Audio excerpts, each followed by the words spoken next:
دریافت فرمایا کہ کیا بلی پاک ہے یا ناپاک؟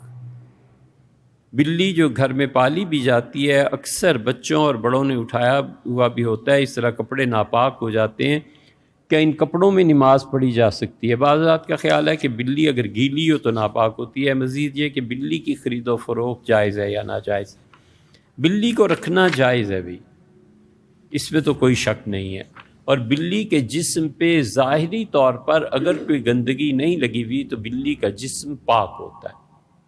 حضور اقدس صلی اللہ علیہ وسلم وضو فرما رہے تھے اور جس جگہ پانی رکھا تھا اس میں آ کے بلی نے اچانک پانی پی لیا، تو حضور صلی اللہ علیہ وسلم نے اس وضو سے وضو فرما لیا تھا اور فرمایا تھا انہا طوافون علیکم والطوافات، یہ بلے اور بلیاں تمہارے گھروں میں آتے رہتے ہیں۔ مطلب یہ ہے کہ اس کا پالنا، اس کا رکھنا، اسے بستر یا گود میں اٹھانا، ان سب چیزوں کی گنجائش ہے۔ یہ الگ بات ہے کہ کوئی آدمی بہت نفیس طبیعت کا ہو، نہ رکھنا چاہے، یا اسے ڈر ہو کہ اس سے بیماریاں پھیلتی ہیں، تو یہ ایک الگ مسئلہ ہے، مگر رکھنا جائز۔ بلی اگر گیلی ہو تو گیلا ہونا اس کا کس چیز سے ہے؟ اگر صرف پانی سے ہے تو ناپاک نہیں۔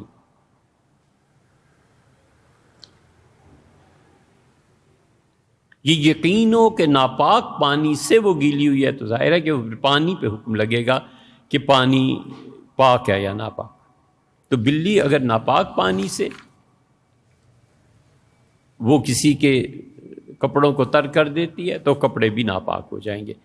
اسی لیے صحابہ کرام رضی اللہ عنہم کے دور میں بھی ایسے لوگ بلیاں رکھا کرتے تھے۔ سنن ابی داؤد کی روایت ہے جو آپ کو سنائی ہے کہ حضور صلی اللہ علیہ وسلم نے بلی کے بچے ہوئے پانی سے وضو فرمایا، بلی نے اس میں سے پی لیا تھا۔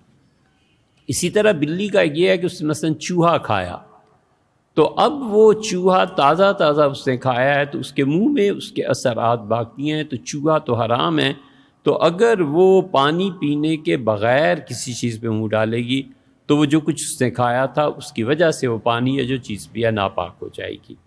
اسی طرح بلی کو اٹھا کر نماز پڑھنا، یہ ہم نے دیکھا ہے بعض جگہ پہ، چھوٹی بچیاں نا اپنی بلی کو اٹھایا ہوا ہے، ساتھ رکھا ہوا ہے، تو فقہا نے اس کو مکروہ لکھا ہے کہ نماز میں ان چیزوں کو الگ کر دینا چاہیے۔ اور بلی کے جہاں تک خرید و فروخت کا تعلق ہے، جنگلی ہو یا پالتو ہو یا اپنے گھر میں پالی ہو، سب کی خرید و فروخت جائز۔ ہمیشہ بات سمجھنی چاہیے۔ حضور اقدس صلی اللہ علیہ وسلم نے 3 کمائیاں ایسی ہیں جن پہ فرمایا سخت ترین حرام ہے، جیسے کوئی بد کردار ہو، اس کی کمائی اس فعل کے بعد جو اسے دی جائے، ولیعذ باللہ۔ اور رسول اللہ صلی اللہ علیہ وسلم نے فرمایا کہ کتے کی کمائی، کتے کو خریدنا اور بیچنا۔ اب کتے کو خریدنا اور بیچنا، اس کمائی کو حرام فرمایا۔ لوگ اس کو پڑھتے ہیں اور اسی حدیث پہ پھر عمل شروع کر دیتے ہیں کہ کتے کا خریدنا بھی ناجائز اور بیچنا بھی ناجائز اور کمائی بھی حرام۔ اور ذرا سا گہرا مطالعہ کریں تو سیدنا عثمان رضی اللہ عنہ امیر المومنین تھے، مدینہ منورہ میں قاضی تھے۔ ایک لڑکے نے آ کے شکایت کی کہ اس نے میرا کتا مار دیا، تو سیدنا عثمان رضی اللہ عنہ نے اس دوسرے لڑکے کو کہا کہ 20 اونٹ ادا کرو۔ اس نے کہا حضرت میں نے تو کتے کو شکار سکھایا تھا۔ تو اس کا مطلب ہے کہ کتے کی اگر تربیت کی جائے، ٹریننگ کی جائے اور اسے کوئی چیز سکھا دی جائے، جیسے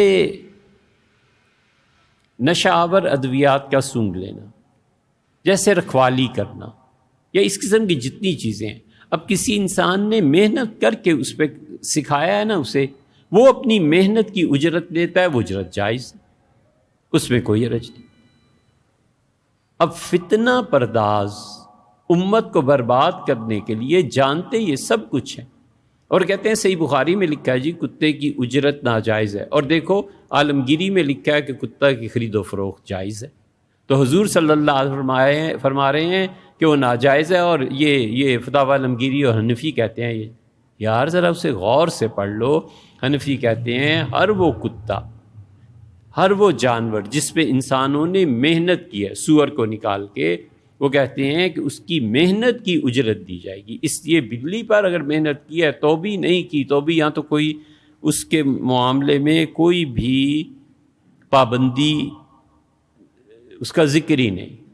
بلی ہر صورت میں جائز ہے، اس کا بیچنا اور خریدنا، چاہے وہ جنگلی ہو اور چاہے وہ گھر میں پالی ہوئی ہو. فتاویٰ قاضی خان میں بھی یہی لکھا ہے. اور کتے پہ اگر محنت کی جائے تو اس کا خرید و فروخت بھی جائز.